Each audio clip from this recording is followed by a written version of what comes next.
श्री राम जय राम, श्री राम जय राम। श्री रामचरितमानस में हम लोगों ने भगवान राम की बाल लीला और विश्वामित्र जी का अयोध्या आना और दोनों भाई का अपने संग ले जाना, राक्षसों का मारना और संतों का ब्राह्मणों का यज्ञ पूजन करवाना, अहिल्या का उद्धार। और आज हम लोग पढ़ेंगे जो मास पारायण 7वां विश्राम के बाद बाल कांड के 212वें दोहा से कि किस तरह से भगवान राम और लक्ष्मण दोनों अपने गुरु विश्वामित्र जी के साथ जनकपुरी जाते हैं धनुष यज्ञ देखने के लिए। जय श्री सीताराम। क्योंकि आज भगवान राम का सीता जी से मिलन भी होगा। जनकपुर में यज्ञशाला में धनुष यज्ञ और यज्ञ धनुष जो है, जो शिव धनुष है, उसका टूटना और प्रेम प्रसंग, भगवान राम और सीता की दुनिया की सबसे मनोहर प्रेम कहानी, वह आज हम लोग पढ़ेंगे। चले राम लक्ष्मण मुनि संगा, गए जहाँ जग पावनी गंगा। गादि सुनु सब कथा सुनाई, जय प्रकार सुर सरी मही आई। इसमें श्री राम जी और लक्ष्मण जी मुनि के साथ चले। वे वहां गए जहां जगत के पवित्र करने वाली गंगा जी थी। महाराज गाधी के पुत्र विश्वामित्र जी ने वह सब कथा कह सुनाई जिस प्रकार देव नदी गंगा जी पृथ्वी पर आई थी। तब प्रभु ऋषि न समेत नहाए, विविध दान मही देव नहीं पाए। हर्ष चले मुनि वृंद सहाया, बेगी विदेह नगर नियराया। तब प्रभु ने ऋषियों के साथ गंगा जी में स्नान किया। ब्राह्मणों ने भांति भांति के दान पाए। फिर मुनि वृंद के साथ वे प्रसन्न होकर चले और शीघ्र ही जनकपुर के निकट पहुंच गए। पुर रम्यता राम जब देखी, हर्ष अनुज समेत विशेषी। बापी कुप सरिता सरनाना, सलिल सुधा सम मनि सुपाना। श्री राम जी जब जनकपुर की शोभा देखी तब वे छोटे भाई लक्ष्मण सहित अत्यंत हर्षित हुए। वहां अनेकों बावलियां, कुएं, नदी और तालाब हैं जिनमें अमृत के समान जल है और मणियों की सीढ़ियां बनी हुई है। गुंजत मंजुमत रस भृंगा, कूजत कल बहु बरन विहंगा। बरन बरन बिकसे बन जाता, त्रिविध समीर सदा सुख दाता। मकरंद रस से मतवाले होकर भौरे सुंदर गुंजार कर रहे हैं। रंग बिरंगे बहुत से पक्षी मधुर शब्द कर रहे हैं। रंग रंग के कमल खिले हैं। सदा सब ऋतुओं में सुख देने वाला शीतल मंद सुगंध पवन बह रहा है। सुमन वाटिका बाग बना, विपुल विहंग निवास। अफूलत फलत सुपल्वत, सोहत पुर चहुपास। हरिओम शंकर शरणम। पुष्प वाटिका बाग और वन जिसमें बहुत से पक्षियों का निवास है। फूलते फलते और सुंदर पत्तों से लदे हुए नगर के चारों ओर सुशोभित हो रहे हैं। बनई न बरनत नगर निकाई, जहाँ जाई मन तहाँ लुभाई। चारु बजारु विचित्र अमारी, मणिमय विधि जनु स्वकर सवारी। नगर की सुंदरता का वर्णन करते नहीं बनता। मन जहाँ जाता है वहाँ लुभा जाता है, अर्थात रम जाता है, आनंदित हो जाता है। सुंदर बाजार है, मणियों से बने हुए विचित्र छज्जे हैं, मानो ब्रह्मा ने खुद स्वयं से अपने हाथों से बनाया है। धनिक बनिक बर धनत समाना, बैठे सकल वस्तु ले नाना। चौहट सुंदर गली सुहाई, संतत रहि सुगंध सिंचाई। कुबेर के समान श्रेष्ठ धनी व्यापारी सब प्रकार की अनेक वस्तुएं लेकर दुकानों में बैठे हैं। सुंदर चौराहे हैं, सुहावनी गलियां हैं और सब सदा सुगंध से सींची जा रही है, अर्थात चारों तरफ सुगंधित हवा बह रही है। मंगलमय मंदिर सब के रे, चित्रित जनु रतिनाथ चितेरे। पुर नर नारी सुभग सुचि संता, धर्मशील ज्ञानी गुणवंता। सबके घर मंगलमय है और उन पर चित्र कढ़े हुए हैं, जिन्हें मानो कामदेव रूपी चित्रकार ने अंकित किया है। नगर के सभी स्त्री पुरुष सुंदर पवित्र साधु स्वभाव वाले धर्मात्मा ज्ञानी और गुणवान हैं। अति अनूप जह जनक निवासु, बिथ कहीं विबुध बिलोक विलासु। होत चकित चित कोट बिलोकी, सकल भुवन शोभा जनु रोकी। जहाँ जनक जी का अत्यंत अनुपम सुंदर निवास स्थान है, महल है, वहाँ के विलास और ऐश्वर्य को देखकर देवता भी स्तंभित हो जाते हैं, आश्चर्य करते हैं। मनुष्यों की तो बात ही क्या है, राजमहल के परकोटे को देखकर चित्त चकित हो जाता है। ऐसा मालूम होता है मानो उसने समस्त लोगों की शोभा को घेर रखा है। धवल धाम मणिपुर अटपट, सुगठित नाना भांति। अस्य निवास सुंदर सदन, शोभा किमि कही जाति। हरिओम सिंह शंकर शरणम, हरिओम श्री शंकर शरणम। उज्ज्वल महलों में अनेक प्रकार के सुंदर रीति से बने हुए मणि जटित सोने की जरी के पर्दे लगे हुए हैं। सीता जी के रहने के सुंदर महल की शोभा का वर्णन किया ही कैसे जा सकता है, जहाँ पे स्वयं जगत माता सीता उपस्थित हो। सुभग द्वार सब कुलिस कपाटा, भूपधिर नट मागध बाटा। बनी विशाल बाजी गजशाला, है गैरथ संकुल सब काला। राजमहल के सब दरवाजे सुंदर हैं, जिनमें वज्र के मजबूत अथवा हीरो के चमकते हुए किवाड़ लगे हैं। वहाँ राजाओं, नटों, मगधों और भाटों की भीड़ लगी रहती है। घोड़ों और हाथियों के लिए तो बहुत बड़ी बड़ी घुड़साले और गाजसलाएं हैं। फिलखाने बनी हुई है, जो सब समय घोड़े, हाथी और रथों से भरी रहती है। सुर सचिव सेना बहु तेरे, लिप गृह सरिस सदन सब केरे। पुर बाहिर सरसरित समीपा, उतरे जहाँ तहाँ विपुल महीपा। बहुत से सूरवीर मंत्री और सेनापति हैं, उन सबके घर भी राजमहल सरीखे ही हैं। नगर के बाहर तालाब और नदी के निकट जहाँ तहाँ बहुत से राजा लोग उतरे हुए डेरा डाले हुए हैं। देखी अनूप एक अवराई, सब सुपास सब भांति सुहाई। कौसुक कहूँ मोर मनु माना, यहाँ रही रघुवीर सुजाना। आमों की एक अनुपम बाग देखकर जहाँ सब प्रकार के सुविधे थे और जो सब तरह से सुहावना था, विश्वामित्र जी ने कहा, हे सुजान, हे रघुवीर, हे राम, मेरा मन कहता है कि आज यहीं रहा जाए। भले ही नाथ कही दिक्पाल निकेता, उतरे तह मुनि वृंद समेता। विश्वामित्र महामुनि आए, समाचार मिथिलापति पाए। कृपा के धाम श्री रामचंद्र जी बहुत अच्छा स्वामिन कहकर वहीं मुनियों के समूह के साथ ठहर गए।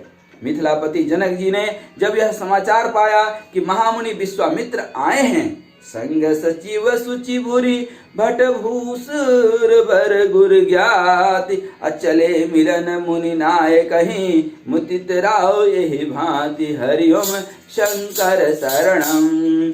तब उन्होंने पवित्र हृदय के, जब जनक जी को मालूम चला कि मुनि विश्वामित्र आए हैं, तब उन्होंने पवित्र हृदय के ईमानदार स्वामी भक्त मंत्री, बहुत से योद्धा, श्रेष्ठ ब्राह्मण, गुरु सतानंद जी और अपनी जातियों के श्रेष्ठ लोगों को साथ ले लिए और इस प्रकार प्रसन्नता के साथ राजा मुनियों के स्वामी विश्वामित्र जी से मिलने चले। कीनि प्रणाम चरण धरि माथा, दीनि असीस मुदित मुनि नाथा। विप्र वृंद सब सादर वंदे, जानि भाग्य बड़ राउ आनंदे। राजा ने मुनि के चरणों पर मस्तक रखकर प्रणाम किया। मुनियों के स्वामी विश्वामित्र जी ने प्रसन्न होकर आशीर्वाद दिए। फिर सारी ब्राह्मण मंडली को आदर सहित प्रणाम किए और अपना बड़ा भाग्य जानकर राजा आनंदित हुए। कुशल प्रसन्न कही बारहि बारा, विश्वामित्र नृपहि बैठारा। तही अवसर आए दो भाई, गए रहे देखन फुलवाई। बार बार कुशल प्रश्न करके विश्वामित्र जी ने राजा को बैठाया। उसी समय दोनों भाई आ पहुंचे जो फुलवाड़ी देखने गए थे।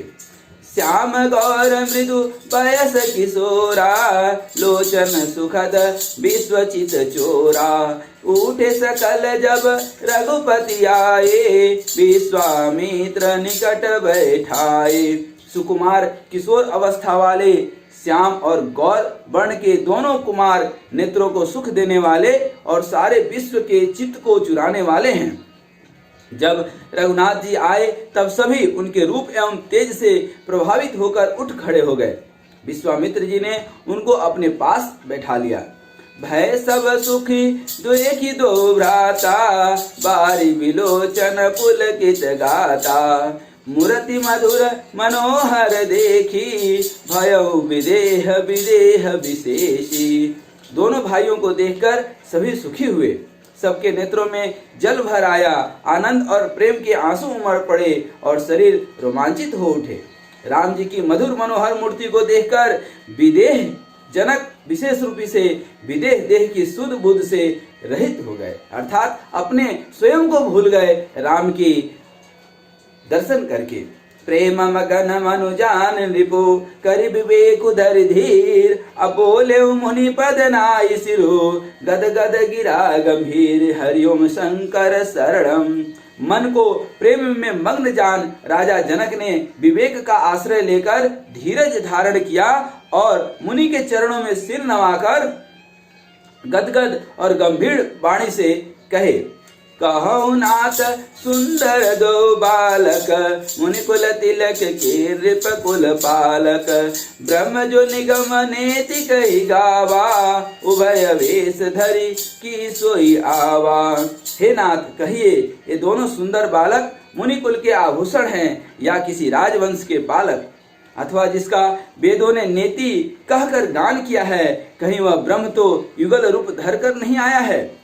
सहज विराग रूप मुनि मोरा, थकित होत जिमि चंद चकोरा।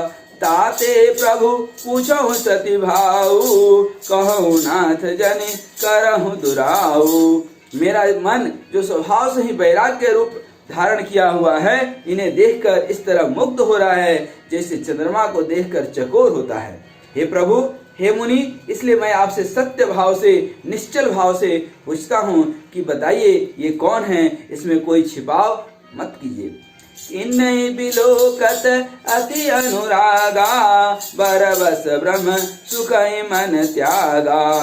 कह मुनि बिहिसि कहो नृपनी का, बचन तुम्हार न होई अलीका। इनको देखते ही अत्यंत प्रेम के बस होकर मेरे मन में जबरदस्ती ब्रह्म सुख को त्याग दिया है।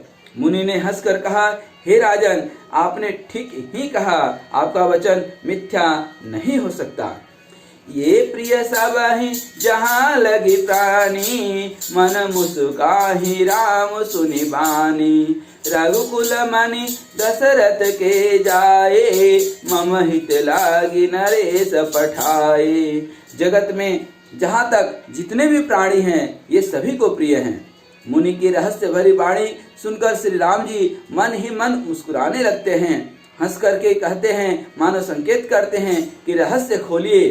तब मुनि जी कहते हैं, विश्वामित्र जी कहते हैं, ये रघुकुल मणि महाराज दशरथ के पुत्र है और मेरे हित के लिए राजा ने इन्हें मेरे साथ भेजा है।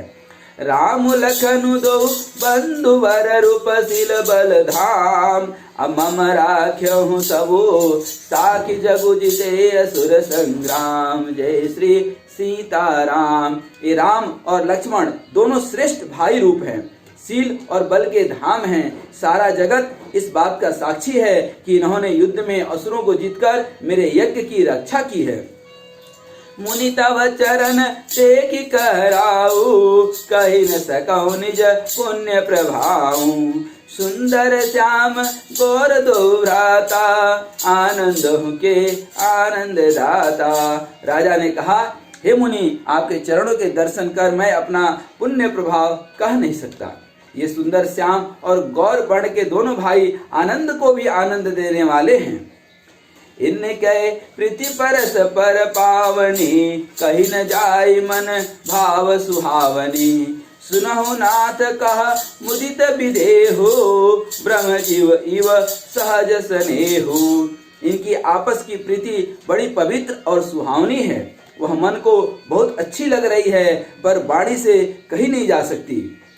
विदेह अर्थात जनक जी आनंदित होकर कहते हैं कि हे नाथ, सुनिए, ब्रह्मा और जीव की इस तरह इनमें स्वाभाविक प्रेम है। पुनि पुनि प्रभु वहीं चितव नर नाहु, पुलक गातौर अधिक उछाहु। मुनि प्रशंसी नाई पद शीसु, चले उलवाई नगर अवनीसु। राजा बार बार प्रभु को देखते हैं, दृष्टि वहां से हटना ही नहीं चाहती। प्रेम से शरीर पुलकित हो रहा है और हृदय में बड़ा उत्साह है। मुनि की प्रशंसा करके और उनके चरणों में सिर नवाकर राजा उन्हें नगर में लिवा चले। सुंदर सदनु सुखद सब काला, कहाँ बसुले दिन भुआला।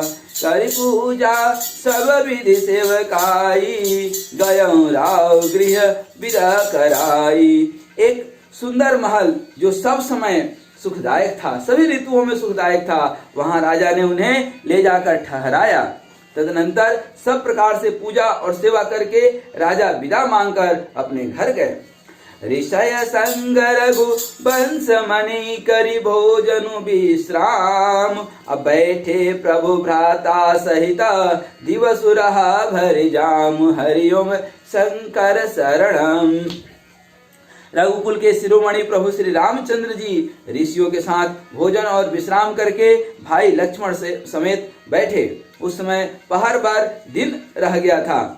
लखन हृदय लालसा विशेषी, जाई जनकपुर आये देखी। प्रभु भय बहुरी मुनि मुसुकाही, सकुचाही प्रगट न कहीं मन ही मुसुकाही। उस समय लक्ष्मण जी के हृदय में विशेष लालसा है कि जाकर जनकपुर देख आवें, परंतु प्रभु श्री रामचंद्र जी के डर है और फिर मुनि भी सकुचाते हैं, इसलिए प्रकट कुछ नहीं कहते हैं, मन ही मन मुस्कुरा रहे हैं। राम अनुज मन की गति जानी, भगत भक्त चलता ही हुलसानी। परम विनित सकुच मुस्काई, बोले गुर अनुशासन पाई। श्री रामचंद्र जी ने छोटे भाई के मन की दशा जान ली। उनके हृदय में भक्त वत्सलता उमड़ आई। वे गुरु की आज्ञा पाकर बहुत ही विनय के साथ सकुचाते हुए मुस्कुराकर बोले, नाथ लखन पुरु देखन चाही, प्रभु सकोच डर प्रकट न कहीं। जो राउर आय सुमय पावऊं, नगर दिखाई तुरत ले आवऊं। हे नाथ, लक्ष्मण नगर देखना चाहता है, किंतु आपके डर से और संकोच के कारण स्पष्ट नहीं कहता। यदि आपकी आज्ञा पा जाऊं तो मैं इनको नगर दिखलाकर तुरंत ही वापस लाता हूँ। सुनि मुनि सुकह बचन सप्रीति, कसन राम तुम राखहु नीति। धर्म से तु पालक तुम ताता, प्रेम विवश सेवक सुख दाता। यह सुनकर मुनीश्वर विश्वामित्र जी ने प्रेम सहित वचन कहे, हे राम, तुम नीति की रक्षा कैसे न करोगे। हे तात, तुम धर्म की मर्यादा का पालन करने वाले और प्रेम के वशीभूत होकर सेवकों को सुख देने वाले हो। जाई देखी आवहु नगरु, सुख निदान दो भाई। करहु सुफल सबके नयन, सुंदर बदन दिखाई। हरिओम शंकर शरणम। सुख के निधान दोनों भाई जाकर नगर देखाओ। अपने सुंदर मुख दिखलाकर सब नगरवासियों के नेत्रों को सफल करो। मुनि पद कमल बंधु दो भ्राता, चले लोक लोचन सुख दाता। बालक वृंद देखी अति शोभा, लगे संग लोचन मनुलोभा। सब लोगों के नेत्रों को सुख देने वाले दोनों भाई मुनि के चरण कमलों की वंदना करके वहां से चले। बालकों के झुंड इनके सौंदर्य की अत्यंत शोभा देखकर साथ लग गए। उनके नेत्र और मन इनकी माधुरी पर लुभा गए। पीत बसन परिकर कटिभा था, चारु चाप सर सोहत हाथा। तन अनुहरत सुचंदन खोरी, श्यामल गौर मनोहर जोरी।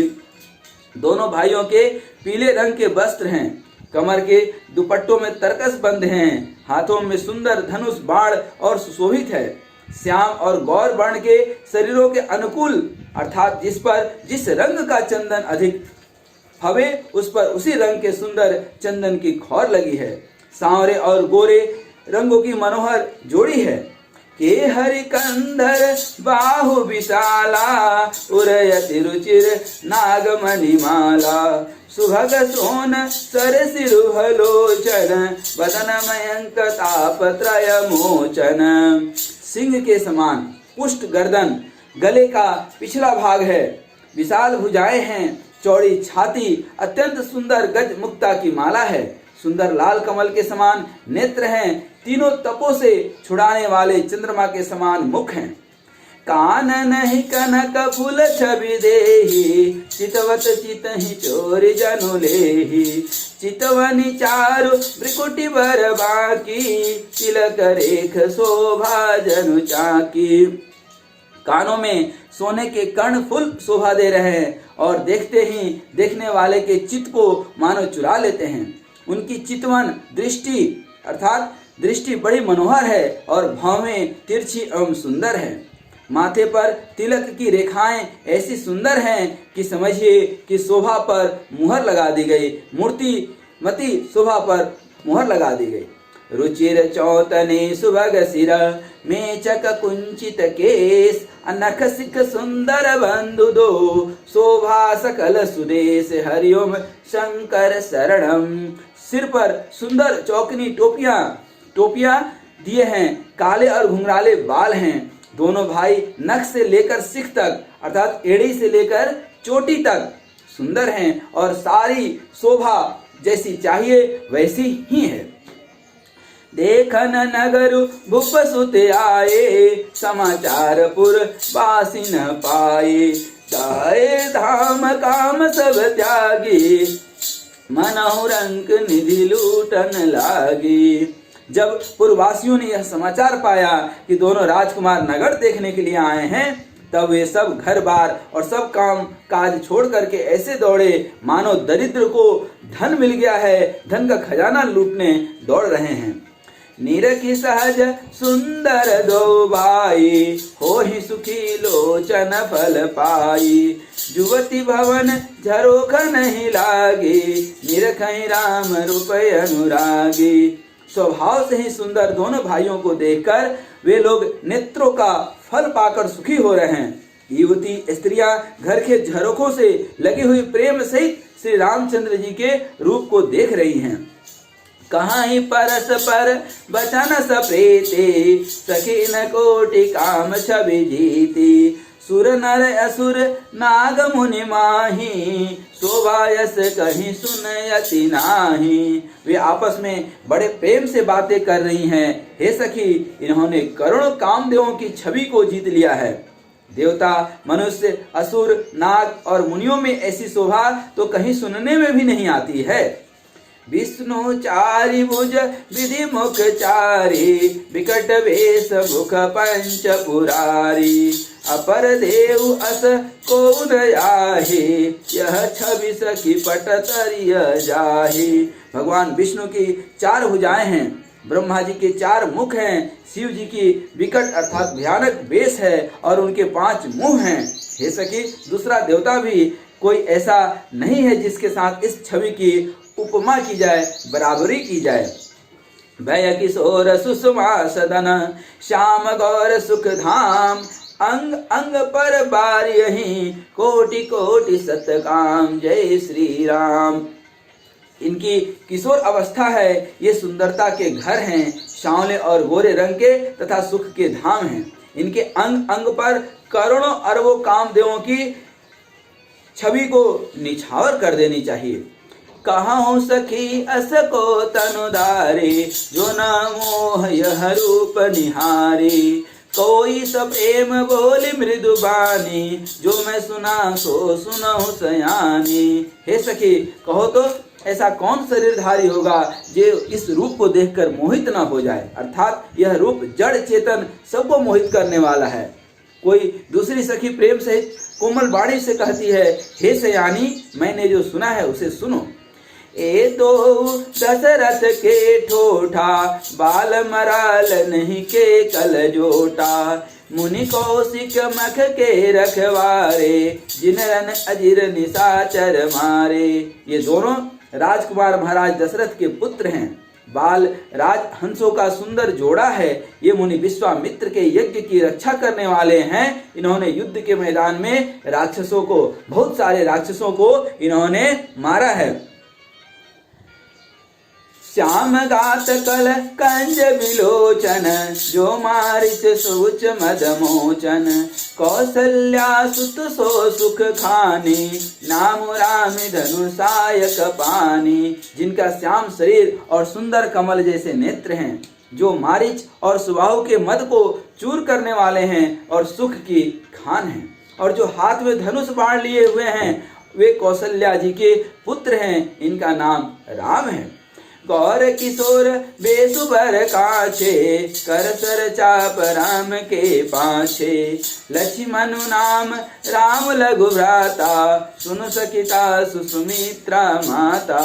जिनका रंग गोरा और किशोर अवस्था है, और जो सुंदर वेश बनाए और हाथ में धनुष बाण लिए श्री राम जी के पीछे पीछे चल रहे हैं, वे इनके छोटे भाई हैं और उनका नाम लक्ष्मण है। हे सखी सुनो, उनकी माता सुमित्रा है। विप्र काजु कर बंधु दो, मग मुनि बद उदारी। आय देखन चाप मख, सुनि हर्षि सब नारी। हरिओम शंकर शरणम। दोनों भाई ब्राह्मण विश्वामित्र का काम करके और रास्ते में मुनि गौतम की स्त्री अहिल्या का उद्धार करके यहाँ धनुष यज्ञ देखने आए हैं। यह सुनकर सब स्त्रियां प्रसन्न हुई। देखी राम छवि को एक कही, जो बुझान कहीं बरुआही। जो सखी नहीं देख नर नाहु, पन परिहरि हटि करई विवाहु। श्री रामचंद्र जी की छवि देखकर कोई एक दूसरी सखी कहती है कि यह वर जानकी के योग्य है।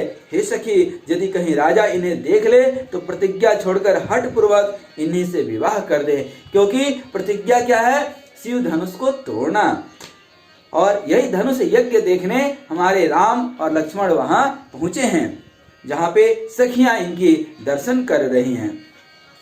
को कहे भूपति पहचाने, मुनि समेत सादर सन माने। सखी परंतु पनु राउ न तजई, विधि बस हटि अविवेक कहीं भजही। किसी ने कहा, राजा ने इन्हें पहचान लिया और मुनि के सहित इनका आदर पूर्वक सम्मान किया है, परंतु हे सखी, राजा अपना प्रण नहीं छोड़ता। वह होनहार के वशीभूत होकर हठ पूर्वक अविवेक का ही आश्रय लिए हुए हैं, अर्थात प्रण पर अड़े रहने की मूर्खता नहीं छोड़ते। को कह जो भल आई विधाता, तब कह सुनियो उचित फल दाता। तो जाने की मिले वर एहो, नाहिन अली यहाँ संदेह हो। कोई कहती है कि यदि विधाता भले हैं और सुना जाता है कि वो सबको उचित फल देते हैं, तो जानकी जी को यही वर मिलना चाहिए, यही वर मिलेगा। हे सखी, इसमें कोई संदेह नहीं है। जो विधि बस अस बने संजोगो, तव कृत कृत होई सब लोगो। सखी हमारे आरती अति ताते, कवों के आवही यही नाते। जो देव योग से ऐसा संजोग बन जाए तो हम सब लोग कृतार्थ हो जाएं। हे सखी, मेरे तो इसी से इतनी अधिक आतुरता हो रही है कि इसी नाते कभी ये नहीं आवेंगे। नहीं तो हम कहु सुनहु सके इन कर दर्शन दूर। यह संकट तब होई जब पुण्य पुरा कृत भूरि। हरिओम शंकर शरणम। नहीं तो विवाह न हुआ तो हे सखी सुनो, हमको इनके दर्शन दुर्लभ हो जाएंगे। यह संयोग तभी हो सकता है जब हमारे पूर्व जन्मों के बहुत सारे पुण्य हो। बोली अपर कहो सकिनी का, एहि विवाह अतिहित सबही का। को कह शंकर चाप कठोरा, ये श्यामल मृदुगात किशोरा। दूसरी सखी कहती है कि हे सखी सुनो, तुमने बहुत अच्छा कहा, इस विवाह से सभी का परम हित है। किसी ने कहा शंकर जी का धनुष तो बहुत कठोर है और ये सांवले राजकुमार कोमल शरीर के बालक हैं, इनसे कैसे टूटेगा। सब असमंजस आहि सयानी, यह सुनी अपर कहि मृदुबानी। सखी इन कह को अस कहि, बड़ प्रभाव देखत लघु आहि। हे सयानी, सब असमंजस ही है। यह सुनकर दूसरी सखी कोमल बाड़ी से कहने लगी, हे सखी इनके संबंध में कोई ऐसा कहते हैं कि ये देखने में तो छोटे हैं पर इनका प्रभाव बहुत बड़ा है।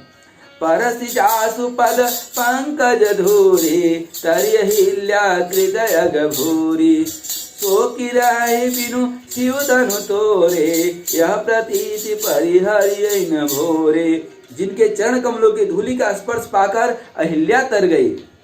जिसने बड़ा भारी पाप किया था वे क्या शिव जी की धनुष नहीं तोड़ पाएंगे? इस विश्वास को भूलकर भी नहीं छोड़ना चाहिए।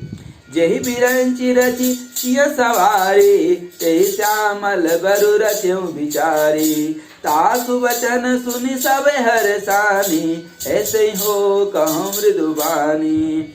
जिस ब्रह्मा ने सीता को इतना संवार करके बड़ी चतुराई से रचा है, बनाया है, उसी ने विचार कर सांवला वर भी रच रखा है। उसके ये वचन सुनकर सब हर्षित हुई और कोमल वाणी से कहने लगी कि ऐसा ही हो, क्योंकि जो एक पत्थर को मूर्तिमान अहिल्या बना सकते हैं वह धनुष बाण को क्यों नहीं तोड़ सकते। यह रसहि बरसहि सुमन सुमुखी सुलोचन वृंद, जाई जहाँ जहाँ बंधु दो तह तह परमानंद। हरिओम शंकर शरणम। सुंदर मुख और सुंदर नेत्रों वाली स्त्रियां समूह समूह के हृदय में हर्षित होकर फूल बरसा रही हैं। जहाँ जहाँ दोनों भाई जाते हैं वहाँ वहाँ परम आनंद छा जाता है। पूरब दिश के दो भाई, जहाँ धनुमक हित भूमि बनाई। अति विस्तार चारु गच ढारी, विमल वेदिका रुचिर संवारी। दोनों भाई नगर के पूरब की ओर आ गए, जहाँ धनुष यज्ञ के लिए रंग भूमि बनाई गई थी। बहुत लंबा चौड़ा सुंदर ढाला हुआ पक्का आंगन था, जिस पर सुंदर और निर्मल वेदी सजाई गई थी। चौदिसी कंचन मंच विशाला, रचे जहाँ बैठे महिपाला। तेहि पाछे समीप चहुपासा, अपर पंच मंडली विलासा। चारों ओर सोने के बड़े बड़े मंच बने थे, जिन पर राजा लोग बैठेंगे। उनके पीछे समीप ही चारों ओर दूसरे मचानों का मंडलाकार घेरा सुशोभित था। कछुक ऊंची सब भांति सुहाई, बैठे नगर लोग जहाँ जाई। तिनके निकट विशाल सुहाए, धवल धाम बहु बरन बनाए। वहाँ कुछ ऊंचा था और सब प्रकार से सुंदर था। जहाँ जाकर नगर के लोग बैठेंगे उन्हीं के पास विशाल एवं सुंदर सफेद मकान अनेक रंगों के बनाए गए थे। जहाँ बैठे देखें सब नर नारी, यथा जोग निच कूल अनुहारे। पुरपालक कह कह मृदु बचना, सादर प्रभु हैं दिखावहि रचना। जहाँ अपने अपने कुल के अनुसार सब नर और नारियां यथायोग जिसको जहाँ बैठना उचित है बैठकर देखेंगे। नगर के बालक कोमल वचन कह करके आदर पूर्वक प्रभु श्री रामचंद्र जी को रचना दिखला रहे हैं, यज्ञशाला दिखा रहे हैं। सब शिशु एहि मिस प्रेम बस, परसि मनोहर गात। तन पुल कहीं अति हरसु, हिय देखि देखि दो भ्रात। हरिओम शंकर शरणम। सब बालक इसी बहाने प्रेम के बस होकर श्री राम जी के मनोहर अंगों को छूकर शरीर से पुलकित हो रहे हैं और दोनों भाइयों को देख देखकर उनके हृदय में अत्यंत हर्ष हो रहा है।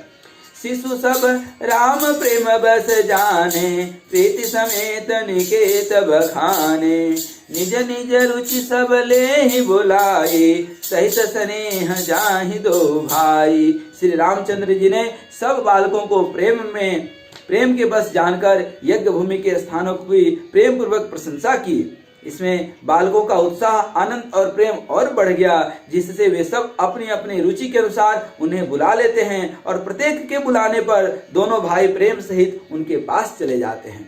प्रेम से बुलाइए तो भगवान तो आ ही जाते हैं। राम दिखावहि अनुजहि रचना, कहि मृदु मधुर मनोहर बचना, लव निमेष महु भवन निकाया, रचई जासु अनुशासन माया। कोमल, मधुर और मनोहर वचन कहकर श्री राम जी अपने छोटे भाई लक्ष्मण जी को यज्ञ भूमि की रचना दिखलाते हैं, जिनकी आज्ञा पाकर माया लौ निमेष अर्थात पलक गिरने के चौथाई समय में ब्रह्मांडों को समूह रच डालती है। उन्हीं को यह यज्ञशाला की रचना भगवान राम दिखा रहे हैं। भगति हेतु सोई दीन दयाला, चितवत चकित धनुष मखताला, कौतुक देख चले गुरु पाही, जाने विलंब त्रास मन माही। वहीं दिनों पर दया करने वाले श्री राम जी भक्ति के कारण धनुष यज्ञशाला को चकित होकर आश्चर्य के साथ देख रहे हैं। इस प्रकार सब कौतुक देखकर वे गुरु के पास चले। देर हुई जानकर उनके मन में डर है। जासु त्रास डर कहूँ डर होई, भजन प्रभाव दिखावत सोई, कही बात मृदु मधुर सुहाई, के विदा बालक बरियाई। जिनके भय से डर को भी डर लगता है, वही प्रभु भजन का प्रभाव, जिसके कारण ऐसे महान प्रभु भी भय का नाट्य करते हैं और दिखला रहे हैं। उन्होंने कोमल, मधुर और सुंदर बातें कहकर बालकों को जबरदस्ती विदा किए। सभय स प्रेम विनित यति, सकुच सहित दो भाई, गुरु पद पंकज नाई, सिर बैठे आय सुपाई, जय श्री सीताराम। फिर भय, प्रेम, विनय और बड़े संकोच के साथ दोनों भाई गुरु के चरण कमलों में सिर नवाकर आज्ञा पाकर बैठे। निशि प्रवेश मुनि आय सुदीना, सबहि संध्या बंदन कीन्हा, कहत कथा इतिहास पुराने, रुचिर रजनी जुग जाम सिरानी। रात्रि का प्रवेश होते ही संध्या के समय मुनि ने आज्ञा दी, तब सभी ने संध्या वंदन किया। फिर प्राचीन कथाएं तथा इतिहास कहते कहते सुंदर रात्रि दोपहर बीत गई। मुनिवर शयन कीनि तब जाई, लगे चरण चापन दो भाई, जिनके चरण सरोरुह लागे, करत विविध जप जोग विरागी। तब श्रेष्ठ मुनि ने जाकर शयन किया। दोनों भाई उनके चरण दबाने लगे, जिनके चरण कमलों की दर्शन एवं स्पर्श के लिए वैराग्यवान पुरुष भी भांति भांति के जप और योग करते हैं। तेई दो बंधु प्रेम जनु जीते, गुरपद कमल पलोटत प्रीते, बार बार मुनि आज्ञा दीनी, रघुवर जाई शयन तब कीन्ही। वे ही दोनों भाई मानो प्रेम से जीते हुए प्रेम पूर्वक गुरु जी के चरण कमलों को दबा रहे हैं। मुनि ने बार बार आज्ञा दी, तब श्री रघुनाथ जी ने जाकर शयन किया। चापत चरण लखन उरलाए, सभय स प्रेम परम सचुपाए, पुनि पुनि प्रभु कह सोवहु ताता, पौड़े धरे उर पद जल जाता। श्री राम जी के चरणों को हृदय से लगाकर भय और प्रेम सहित परम सुख का अनुभव करते हुए लक्ष्मण जी उनका पैर दबा रहे हैं। प्रभु श्री रामचंद्र जी ने बार बार कहा, हे तात अब सो जाओ। तब वे उन चरण कमलों को हृदय में धरकर लेट रहे। देखिए, लक्ष्मण जी कभी आज तक सोए नहीं, वो तो खुद शेषा अवतार है, लेकिन श्री रामचंद्र जी के सानिध्य में कब कहाँ कब कैसी जरूरत पड़ जाए गुरु को, बड़े भाई को, तो जब भी वो श्री राम के साथ होते तो कभी सोते नहीं थे, वो लेटते थे, आराम करते थे, विश्राम कर लेते थे। लेटना और सोना दोनों में अंतर है। तो लक्ष्मण जी कभी भी सोते नहीं थे और चरण कमलों को हृदय में धरकर लेटते थे। यह होता है भगवान के प्रति प्रेम और प्यार। उठे लखन निस विगत सुनी अरुण शिखा धुनि कान, अगुर ते पहले ही जगत पते जागे राम सुजान जय श्री सीताराम। रात बीतने पर मुर्गे का शब्द कानों से सुनकर लक्ष्मण जी उठे, क्योंकि वो जागे नहीं, सोए रहते तो जागते। देखिए आगे के क्या कहते हैं, जगत के स्वामी सुजान श्री रामचंद्र जी भी गुरु से पहले ही जाग गए। तो श्री राम जी जाग गए और लक्ष्मण जी उठ गए। उठने और जागने में अंतर है, क्योंकि लक्ष्मण जी सोए नहीं हैं, वो लेटे हैं इसलिए उठ गए। श्री राम जी सोए हैं इसलिए जाग गए। हालांकि वो भी तो भगवान हैं। सकल सोच करी जाई नहाए, नित्य निवाहि मुनि सिर नाये, समय जानी गुर आय सुपाई, लेन प्रसून चले दो भाई। सब शौच क्रिया करके वे जा करके नहाए, फिर संध्या अग्निहोत्र आदि नित्य कर्म समाप्त करके उन्होंने मुनि को मस्तक नवाया, पूजा किया। समय जानकर गुरु की आज्ञा पाकर दोनों भाई फूल लेने चले पूजा के लिए। भूप बाग बर देख्यों जाई, जहाँ बसंत ऋतु रही लो भाई, लागे बिटप मनोहर नाना, बरन बरन बर बेली बिताना जय श्री राम। उन्होंने जाकर राजा का सुंदर बाग देखा, जहाँ बसंत ऋतु लुभाकर रह गई थी। मन को लुभाने वाले अनेक वृक्ष लगे हुए हैं, रंग बिरंगी उत्तम लताओं के मंडप छाए हुए हैं। नव पल्लव फल सुमन सुहाए, निज संपत्ति सुर रुख लजाए, चातक कोकिल कीर चकोरा, कुजत बिहग नटत कल मोरा। नए पत्तों, फलों और फूलों से युक्त सुंदर वृक्ष अपनी संपत्ति से कल्प वृक्ष को भी लजा रहे हैं, क्योंकि वहां साक्षात श्री राम उपस्थित हैं। पपीहे, कोयल, तोते, चकोर आदि सभी पक्षी मीठी बोली बोल रहे हैं और मोर सुंदर नृत्य कर रहा है। मध्य बाग सरु सोह सुहावा, मनि सोपान विचित्र बनावा, विमल सलीलु सरसीज बहुरंगा, जल खग कुजत गुंजत भृंगा।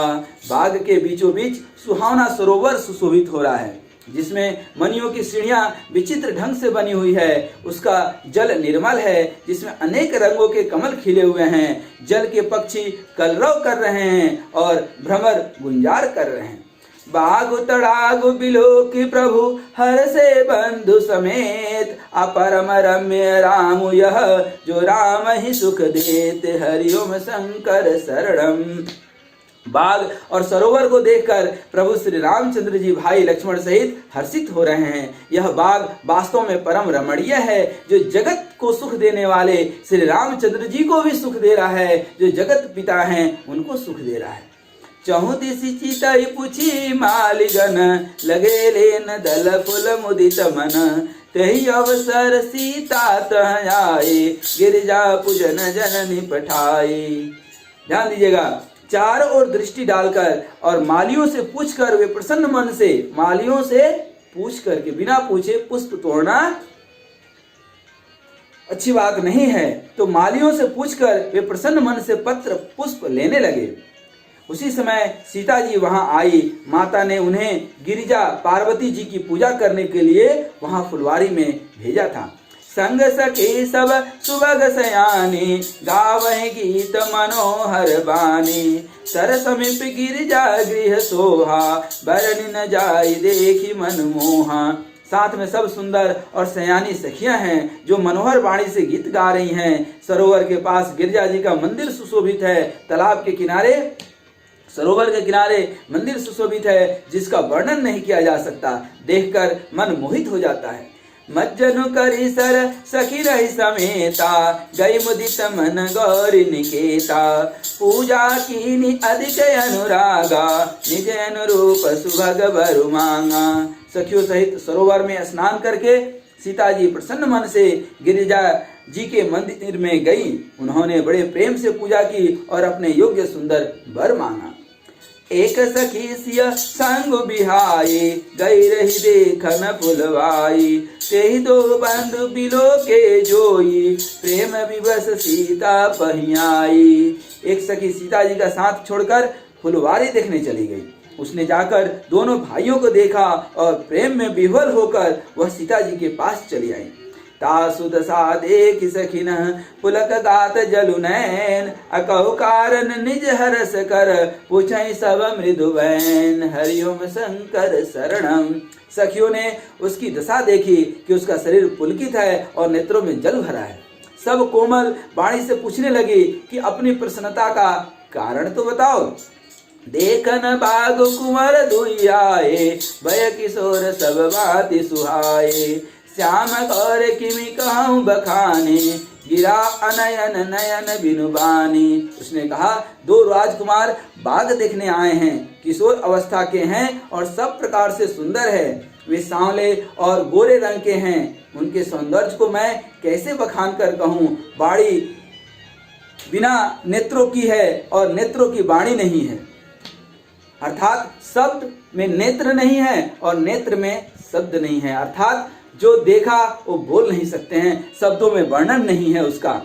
सुनी हरसि सब सखी सयानी यही अति उत्कंठा जानी एक कह नृप सुत ते आली सुने जे मुनि संग आए काली। यह सुनकर और सीता जी के हृदय में बड़ी उत्कंठा जानकर सब सयानी सखियां प्रसन्न हुई।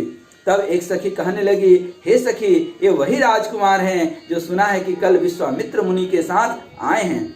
जिन निज रूप मोहन डारे किन सुबस नगर नर नारी बरनत छवि जाता सब लोगो अवश्य देखिए देखन जोगो। और जिन्होंने अपने रूप की मोहिनी डालकर नगर के स्त्री पुरुषों को अपने बस में कर लिया, जहाँ तहाँ सब लोग उन्हीं की छवि वर्णन कर रहे हैं और अवश्य उन्हें चलकर देखना चाहिए, वह देखने के योग्य हैं। तासु बचन यति सियहि सुहाने दरस लागी लोचन अकुलाने चली अग्र करि प्रिय सखी सोई प्रीति पुरातन लखई न कोई। उनके वचन सीता जी को अत्यंत ही प्रिय लगे और दर्शन के लिए उनके नेत्र अकुला उठे। उसी प्यारी सखी को आगे करके सीता जी चली। पुराने प्रीति को कोई लख नहीं पाता है, पुराने प्रीति को कोई मेजर नहीं कर सकता है।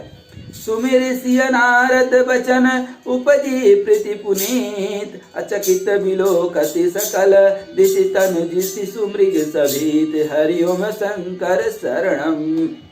नारद जी के वचनों का स्मरण करके सीता जी के मन में पवित्र प्रीति उत्पन्न हुई। वे चकित होकर सब ओर इस तरह देख रही हैं मानो डरी हुई मृग छौनी इधर उधर देख रही हो। कंकन किंकिनी निपुर धुनि सुनी कहत लखन सन राम हृदय गुनी मानो मदन दुंदुर्वेदिनी मनसा विश्व विजय कह कीन्ही।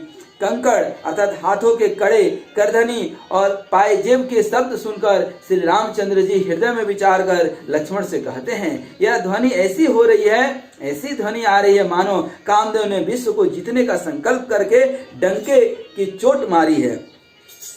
अस कही फिरी चितय तेहि ओरा सिय सुमुख शशि भय नयन चकोरा भय बिलोचन चारु अचंचल मनहु सकुच जिमित जे दिगंचल।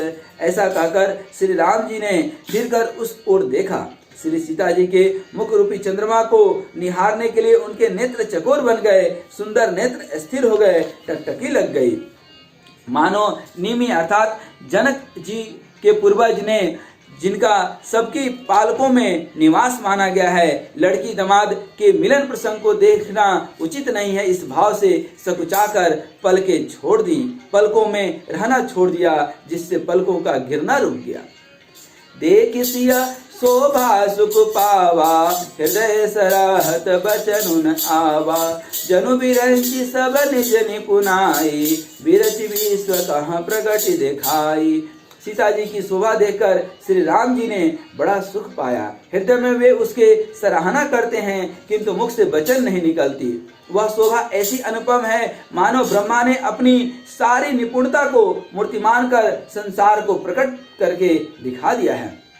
सुंदरता कहो सुंदर करई छवि गृह दीप शिखा जनु भरई सब उपमा कवि रहे जुठारे कहीं पट तरऊ विदेह कुमारी।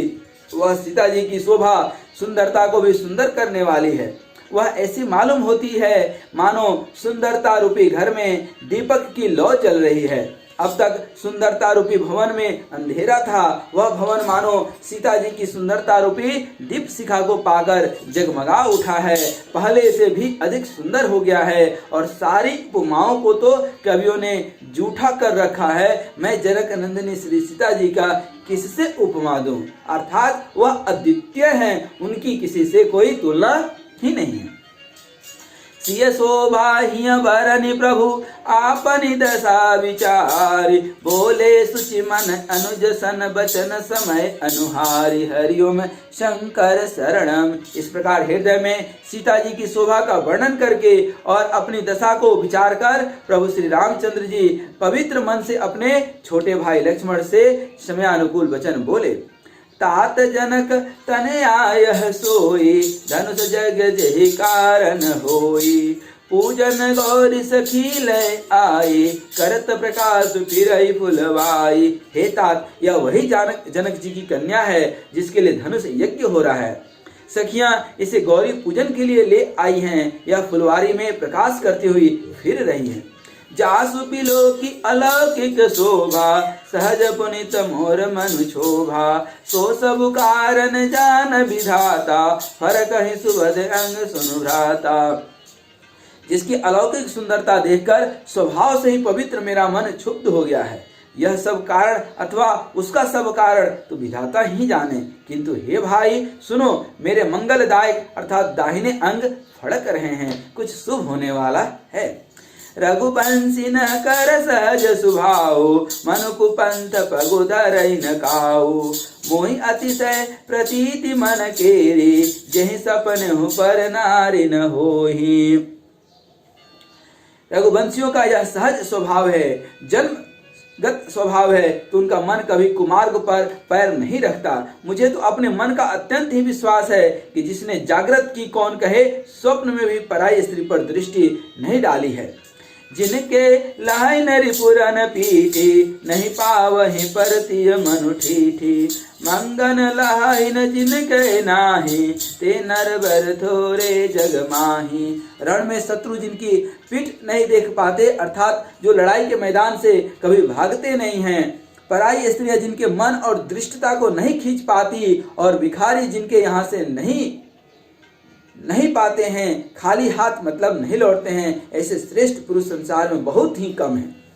करत बत कहीं अनुज सन, मनसिय रूप लुभान, अमुख सरोज मकरंद छवि, करे मधुपई व पान, हरिओम शंकर शरणम। ये श्री राम जी छोटे भाई से बातें कर रहे हैं, पर मन सीता जी के रूप में लुभा गया। वह उनका मुख रूपी कमल के छवि रूप मकरंद रस को भौरे की तरह पी रहा है।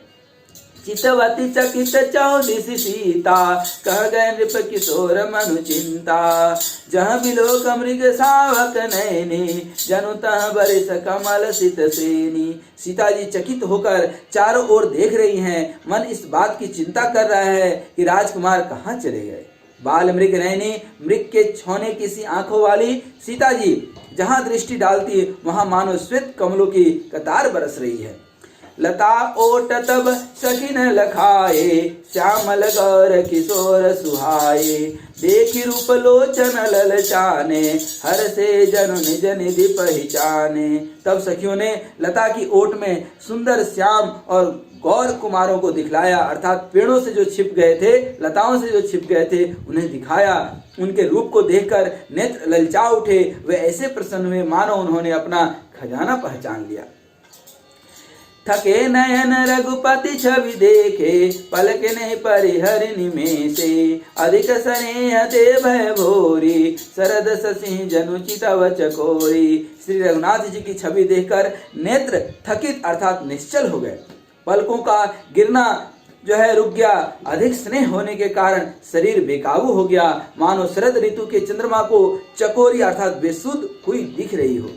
लोचन मग राम ही उरे आनी, दीन पलक कपाट सयानी, जब सिय सखी नहीं प्रेम बस जानी, कही न सकई कछु मन सकुचानी। नेत्रों के रास्ते श्री राम जी को हृदय में लाकर चतुर शिरोमणि जानकी जी ने पलकों के किवाड़ लगा दिए, अर्थात नेत्र मूंद कर उनका ध्यान करने लगी। जब सखियों ने सीता जी को प्रेम के बस जाना तब वे मन में सकुचा गईं, कुछ कह नहीं सकती थी। लता भवन ते प्रगट भे तेहि अवसर दो भाई, अनेक से जनुज विमल विदु, जलद पटल बिल गाय, हरिओम शंकर शरणम। उसी समय दोनों भाई लता मंडप कुंज में से प्रकट हुए, मानो दो निर्मल चंद्रमा बादलों के पर्दे से हटकर निकले हों। शोभा सिंह सुभग दो वीरा, नीलपित जल जाब शरीरा, मोर पंख सिर सोहत नीके, गुछ बिच बिच कुसुम कली के। दोनों सुंदर भाई शोभा की सीमा हैं, उनकी शरीर की आभा नीले और पीले कमल की सी है, सिर पर सुंदर मोर पंख सुशोभित हो रहे हैं, उनके बीच बीच में फूलों की कलियों के गुच्छे लगे हैं। भाल तिलक श्रम बिंदु सुहाए, श्रवण सुभग भूषण छवि छाए, विकट भ्रिकुटी कच गुगरवारे, नव सरोज लोचन रत्नारे। माथे पर तिलक और पसीने की बूंदे शोभायमान हो रही हैं, कानों में सुंदर भूषणों की छवि छाई है, टेढ़ी भौवें और घुंघराले बाल हैं, नए लाल कमल के समान रत्नारे अर्थात लाल नेत्र हैं। चारु चिबुक नासिका कपोला, हास विलास लेत मनु मोला, मुख छवि कही न जाय मोहि पाही, जो बिलो की बहु कामल जाही। ठोड़ी नाक और गाल बड़े सुंदर हैं और हंसी की शोभा मन को मोल लिए लेती है। मुख की छवि तो मुझसे कही ही नहीं जा रही है, जिसे देखकर बहुत से कामदेव लजा जाते हैं। उर मणिमाल कंब कलगीवा, काम कलब कर भुज बल सीवा, सुमन समेत बाम कर दोना, सांवर कुंवर सखी सुटिलोना। वक्ष स्थल पर मणियों की माला है, शंख के सदृश सुंदर गला है, कामदेव के हाथों के बच्चे की सूंड के समान अर्थात उतार चढ़ाव वाली एवं कोमल भुजाएं हैं, जो बल की सीमा है, जिसके बाएं हाथ में फूलों सहित दोना है अर्थात फूल रखने वाली कटोरा। हे सखी, वह सांवला कुंवर तो बहुत ही सलोना है, जिसके हाथ में फूलों का दोना है। के हरि कटि पट पीत धर सुषमाशील निधान, देखी भानु कुल भूष नहीं बिसरा, सखी न पान, हरिओम शंकर शरणम। सिंह किसी पतली लचीली कमर वाले, पीतांबर धारण किए हुए, शोभा और शील के भंडार, सूर्य कुल के भूषण श्री रामचंद्र जी को देखकर सखियां अपने आप को स्वयं भूल गई। धरि धीरज एक आली सयानी, सीता मंथन बोली गही पानी, बहुरी गौरी कर ध्यान करहु, व्यूप किशोर देखी किन लेहु। एक चतुर सखी धीरज अर्थात धैर्य धर करके हाथ पकड़ करके सीता जी से बोली, गिरिराज जी का ध्यान फिर कर लेना, इस समय राजकुमार को क्यों नहीं देख लेते। सकुच सिया तब नयन उभारे, सन्मुख दो रग सिंह निहारे, नख सिख देखी राम के शोभा, सुमेरे पिता पनु मनु अति शोभा। तब सीता जी ने सकुचाकर नेत्र खोले और रघुकुल के दोनों सिंहों को अपने सामने देखा। नख से सिख तक श्री राम जी की शोभा देखकर और फिर पिता का प्रण याद करके उनका मन बहुत ही क्षुब्ध हो गया, क्योंकि प्रण तो है कि धनुष तोड़ने वाला की ही जयमाल होनी है। पुरबस सखी न लखी जब सीता, भयउ गहर सब कहीं सभीता, पुनि आओ एहि बैरिय काले, अस कहे मन बेस एक आले। जब सखियों ने सीता जी को परवश अर्थात प्रेम के बस देखा, तब सब भयभीत होकर कहने लगी, बड़ी देर हो गई, अब चलना चाहिए, कल इसी समय फिर आएंगी। ऐसा कहकर एक सखी मन में हंसी। गुण गिरा सुनि सिय सकुचानी, भयो विलम्ब मातु भय मानी, धरि बड़ी धीर राम उरयाने, फिर अपन पौ पितु बस जाने। सखी की यह रहस्य भरी बाणी सुनकर सीता जी सकुचा गईं और देर हो गई, जान उन्हें माता का भय लगा। बहुत धीरज धरकर वे श्री रामचंद्र जी को हृदय में ले आई और उनका ध्यान करती हुई अपने को पिता के अधीन जान करके घर को लौट चली। देखन मिस मृग बिहग तरु फिरई बहोरी बहोरी, निरखी निरखी रघुवीर छवि बाढ़े प्रीति न थोरी। जय श्री सीताराम। मृग, पक्षी और वृक्षों को देखने के बहाने सीता जी बार बार घूम आती हैं, वो फुलवारी को जाती हैं और श्री राम जी की छवि देख देख कर उनका प्रेम कम नहीं हो रहा है बल्कि बढ़ रहा है, बढ़ता ही जाता है। जानी कठिन शिव चाप बिसुरती, चली रागी उर श्यामल मूरति। प्रभु जब जात जानकी जानी, सुख स्नेह शोभा गुण खानी। शिव जी के धनुष को कठोर जानकर वे विसुरती अर्थात मन में विलाप करती हुई हृदय में श्री रामचंद्र जी की सांवली मूर्ति को रख करके चली। शिव जी की धनुष को कठोरता का स्मरण आने से उन्हें चिंता होती थी कि ये सुकुमार रघुनाथ जी उसे कैसे तोड़ेंगे। पिता के प्रण की स्मृति से उनके हृदय में क्षोभ था, इसलिए मन में विलाप करने लगे। प्रेम बस ऐश्वर्य की विस्मृत हो जाने से वह ऐसा हुआ। फिर भगवान के बल का स्मरण आते हुए हर्षित हो जाती हैं और सांवली छवि को हृदय में धारण करके चली। फिर प्रभु श्री राम जी ने जब सुख स्नेह शोभा और गुणों की खान श्री जानकी जी को जाती हुई देखा, परम प्रेम में मृदु मस्कीने, चार चित बित लिख लीने। गई भवानी भवन बहोरी, बांधी चरण बोल कर जोरी। तब परम प्रेम की कोमल स्याही बनाकर उनके स्वरूप को अपने सुंदर चित्त रूपी भित्ति पर चित्रित कर लिया। सीता जी पुनः भवानी जी के मंदिर में गई और उनके चरणों की वंदना करके हाथ जोड़कर बोली, जय जय गिरिवर राज किशोरी, जय महेश मुख चंद चकोरी। जय जय गिरिवर राज किशोरी, जय महेश मुख चंद चकोरी। जय गजबदन सडानन माता, जगत जननी दामिनी दुति गाता। नहीं तव आदि मद अवसाना, अमित प्रभाव वेदु नहीं जाना। भव भव विभव पराभव कारिणी, विश्व विमोहनी स्वस बिहारिणी। पति देवता स्तुति महु, मातु प्रथम तव एक। महिमा अमित न सकई कही, सहस शारदा शेष। हे श्रेष्ठ पर्वतों के राजा, हिमाचल की पुत्री पार्वती जी। पार्वती जी अर्थात शिव जी की अर्धांगिनी। तो कई बार क्या होता है कि डायरेक्ट काम नहीं होता है तो इनडायरेक्ट अर्थात पति से कुछ बोलने के बजाय पत्नी से हम लोग बोलते हैं ताकि वह मैसेज वहां तक पहुंच जाए। तो शिव धनुष है और शिव धनुष को हल्का करना है ताकि श्री राम जी तोड़ सके, सीता जी का विवाह हो सके। इसलिए शिव जी से डायरेक्ट कहने के बजाय माता पार्वती जी की सीता जी प्रार्थना करती हैं कि हे श्रेष्ठ पर्वतों के राजा, हिमाचल की पुत्री पार्वती, आपकी जय हो जय हो। महादेव जी के मुख रूपी चंद्रमा की ओर टकटकी लगाकर देखने वाली चकोरी, आपकी जय हो। हे हाथी के मुख वाले गणेश जी और 6 मुख वाले स्वामी कार्तिकेय जी की माता, हे जगत जननी, हे बिजली की सी कांति युक्त शरीर वाली, आपकी जय हो।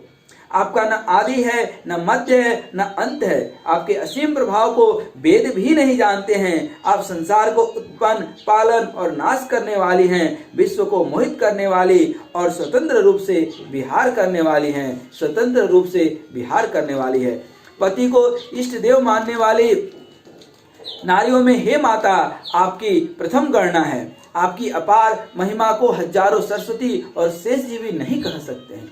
सेवत तो ही सुलभ फल चारी, वरदायिनी पुरारी पियारी। देवी पूजी पद कमल तुम्हारे, सुर नर मुनि सब हो ही सुखारे। हे भक्तों को मुँह मांगा वर देने वाली, हे त्रिपुर के शत्रु शिव जी की प्रिय पत्नी, आपकी सेवा करने से चारों फल सुलभ हो जाते हैं। हे देवी, आपके चरण कमलों की पूजा करके देवता, मनुष्य और मुनि सभी सुखी हो जाते हैं। मोर मनोरथ जानहुनी के, बसौ सदा उरपुर सबही के। किन्हु प्रगट न कारण तेहि, अस कहि चरण गए बैदेहि। मेरे मनोरथ को आप भली भांति जानती हैं क्योंकि आप सदा सबके हृदय रूपी नगरी में निवास करती है। इसी कारण मैंने उसको प्रकट नहीं किया। ऐसा कहकर जानकी जी ने उनके चरण पकड़ लिए। विनय प्रेम बस भई भवानी, खसिमाल मूर्ति मुस्कानी। सादर सिया प्रसाद सिर धरऊं, बोली गौरी हर सुहिय धरऊं भरऊं। गिरिजा जी सीता जी के विनय और प्रेम के बस में हो गई। उनके गले की माला खिसक पड़ी और मूर्ति मुस्कुराई। सीता जी ने आदर पूर्वक उस प्रसाद अर्थात माला को सिर पर धारण किया। गौरी जी का हृदय हर्ष से भर गया और वे बोली, सुनु सिय सत्य असीस हमारे, पूजहि मन कामना तुम्हारी। नारद वचन सदा सुचि साचा, सोवर मिलहि जाहि मनुराचा। हे सीता, हमारी सच्ची असीस सुनो, तुम्हारी मनः कामना पूरी होगी। नारद जी का वचन सदा पवित्र, संशय भ्रम आदि दोषों से रहित है और सत्य है। जिसमें तुम्हारा मन अनुरक्त हो गया है वही वर तुमको मिलेगा। मनु जाहि राचहु मिलहि सोवरु, सहज सुंदर सावरो। करुणा निधान सुजान शील, स्नेहु जानत रावरो। एहि भांति गौरी असीस सुनि सिय, सहित ही हरसियले। तुलसी भवानी पूजि पुनि पुनि, मुदित मन मंदिर चले। जानि गौरी अनुकूल, सियहि हर सुन जाय कहीं। मंजुल मंगल मूल, वाम अंग फरकन लगे। जिसमें तुम्हारा मन अनुरक्त हो गया है वही स्वभाव से ही सुंदर सांवला वर श्री रामचंद्र जी तुमको मिलेंगे। वह दया के खजाना है, सुजान अर्थात सर्वज्ञ है, तुम्हारे शील और स्नेह को जानते हैं। इस प्रकार श्री गौरी जी का आशीर्वाद सुनकर जानकी समेत सब सखियां हृदय में हर्षित हुईं। तुलसीदास जी कहते हैं, भगवान जी को बार बार पूछकर सीता जी प्रसन्न मन से राजमहल को लौट चली। गौरी जी की अनुकूल जानकर सीता जी के हृदय को हर्ष हुआ और वह कहा नहीं जा सकता, उसकी प्रशंसा नहीं की जा सकती है कि कितना हर्ष हुआ। सुंदर मंगलों के मूल उनके बाएं अंग फड़कने लगे, अर्थात जब पुरुष के दाएं अंग फड़के तो कुछ शुभ होने वाला है, और माताओं की जब वाम अंग फड़कने लगे तब कुछ शुभ होने वाला है। हृदय सराहत सियलो नाई, गुर समीप गौने दो भाई। राम कहा सबको सुखी पाई, सरल स्वभाव छुअत छल नाही। हृदय में सीता जी के सौंदर्य की सराहना करते हुए दोनों भाई गुरु जी के पास गए। श्री रामचंद्र जी ने विश्वामित्र जी से सब कुछ कह दिया, क्योंकि उनका सरल स्वभाव है, छल तो उसे छूता भी नहीं है। सुमन पाई मुनि पूजा कीनी, पुनि आशीष दो भाई नहीं दीनी। सुफल मनोरथ हो तुम्हारे, राम लखन सुनि भय सुखारे। फूल पाकर मुनि जी ने पूजा की, फिर दोनों भाइयों का आशीर्वाद दिया कि तुम्हारे मनोरथ सफल हो। यह सुनकर श्री राम और लक्ष्मण जी सुखी हुए। करि भोजन मुनि वर विज्ञानी, लगे कहन कछु कथा पुरानी। विगत दिवस गुरु आय सुपाए, संध्या करन चले दो भाई। श्रेष्ठ विज्ञानी मुनि विश्वामित्र जी भोजन करके कुछ प्राचीन कथाएं कहने लगे। इतने में दिन बीत गया और गुरु की आज्ञा पाकर दोनों भाई संध्या करने चले। प्राची दिशि शशि वय सुहावा, सिय मुख सरिस देखी सुख पावा। और विचारी कीन मन माही, सिय बदन समहिम कर नाही। पूर्व दिशा में सुंदर चंद्रमा उदय हुआ है। श्री रामचंद्र जी ने उसे सीता के मुख के समान देखकर सुख पाया। फिर मन में विचार किया कि यह चंद्रमा सीता जी के मुख के समान नहीं है, सीता जी अति सुंदर हैं, चंद्रमा फीका पड़ गया है। जन्मो सिंधु पुनि बंधु बिसु, दिन मलिन सकलंक। सिय मुख समता पाव किमि, चंदु बापुरो रंक। हरिओम शंकर शरणम। खारे समुद्र में तो इसका जन्म, फिर उसी समुद्र से उत्पन्न होने के कारण विष इसका भाई है। दिन में यह मलिन अर्थात शोभाहीन और निस्तेज रहता है। कौन? चंद्रमा। और कलंक की काले दाग से युक्त है। बेचारा गरीब चंद्रमा सीता जी के मुख की बराबरी कैसे पा सकता है। घटई बढ़ई बिरहिन दुखदाई, ग्रसई राहु निज संधि पाई। कोक शोक प्रद पंकज द्रोही, अगुण बहुत चंद्रमा तोही। फिर यह घटता बढ़ता है और बीरहिणी स्त्रियों को दुख देने वाला है। राहु अपनी संधि में पाकर इसे ग्रस लेता है। चकवे को चकवी के वियोग का शोक देने वाला और कमल का बैरी उसे मुरझा देने वाला है। हे चंद्रमा, तुम्हें बहुत से अवगुण है जो सीता जी में नहीं है। वैदेही मुख पट तर दीने, होई दोष बड़े अनुचित कीन्हे। सिय मुख छवि विधु ब्याज बखाने, गुर पै चले निशा बड़ी जानी। अतः जानकी जी के मुख की तुझे उपमा देने में बड़ा अनुचित कर्म करने का दोष लगेगा। इस प्रकार चंद्रमा के बहाने सीता जी के मुख की छवि का वर्णन करके बड़ी रात हो गई। वे गुरु जी के पास चले। करि मुनि चरण सरोज प्रणामा, आय सुपाई किन विश्रामा। विगत निसार गुनायक जागे, बंधु बिलो के कहन यस लागे। मुनि के चरण कमलों में प्रणाम करके आज्ञा पाकर उन्होंने विश्राम किया। रात बीतने पर श्री रघुनाथ जी जागे और भाइयों को देखकर ऐसा कहने लगे। वयौ अरुण अवलोकहु ताता, पंकज कोकलोक सुखदाता। बोले लखन जोरी जुग पानी, प्रभु प्रभाव सूचक मृदुबानी। हे तात, देखो कमल, चक्रवाक और समस्त संसार को सुख देने वाला अरुणोदय हुआ है। लक्ष्मण जी दोनों हाथ जोड़ करके प्रभु के भाव प्रभाव को सूचित करने वाले कोमल वाणी बोले। अरुणोदय सकुच कुमुद, उठगन ज्योति मलिन। जिमि तुम्हारे आगमन सुनि भय, नृपति बलहीन। हरि ओम शंकर शरणम। अरुणोदय होने से कुमुदनी सकुचा गई और तारागणों का प्रकाश फीका पड़ गया। जिस प्रकार आपका आना सुनकर सब राजा बलहीन हो गए। नृप सब नखत करहि उजियारी, टारि न सकहि चापतम भारी। कोमल कोक मधुकर खगनाना, हर्षि सके निसाय अवसाना। सब राजा रूपी तारे उजाला अर्थात मंद प्रकाश करते हैं, पर वे धनुष रूपी महान अंधकार को हटा नहीं सकते। रात्रि का अंत होने से जैसे कमल, चकवे, भौरे और नाना प्रकार के पक्षी हर्षित हो रहे हैं, ऐसे ही प्रभु सब भगत तुम्हारे। हो वही टूटे धनुष सुखारे। वह भानु बिनु श्रम तम नासा, दूरे नखत जगते जो प्रकाशा। वैसे ही हे प्रभु, आपके सब भक्त धनुष टूटने पर सुखी होंगे। सूरज उदय हुआ, बिना ही परिश्रम का अंधकार नष्ट हो गया। तारे छिप गए, संसार में तेज का प्रकाश हो गया। रवि निज उदय आज रघुराया, प्रभु प्रताप सब निपन दिखाया। तो भुज बल महिमा उद्घाटे, प्रगति धनु विघटन परिपाटी। हे रघुनाथ जी, सूर्य ने अपने उदय के बहाने सब राजाओं को प्रभु का प्रताप दिखलाया है। आपकी भुजाओं के बल की महिमा को उद्घाटित करने, खोलकर दिखाने के लिए ही धनुष तोड़ने की यह पद्धति प्रकट हुई है।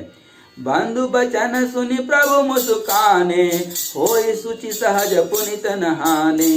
नित्य क्रिया करि गुरु पहि आए, चरण सरोज सुभग सिर नाये।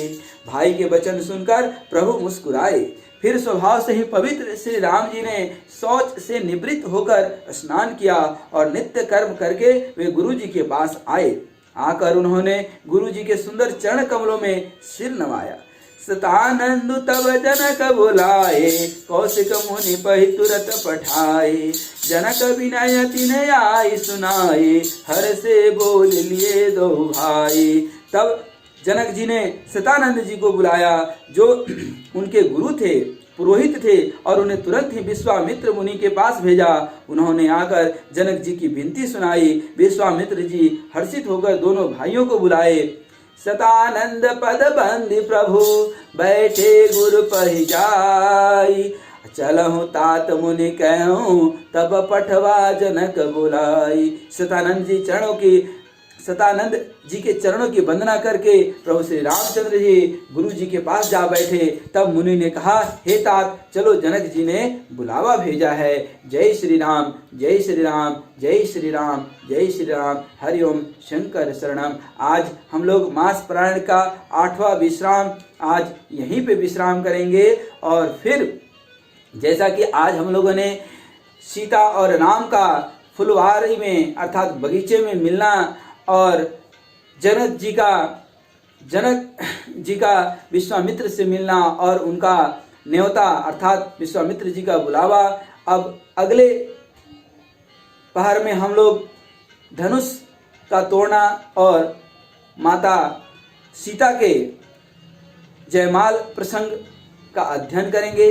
आज यहीं तक। जय श्री राम, जय श्री राम, जय श्री राम। राम भजन कर भाई हो, कहर बीतल उमरिया।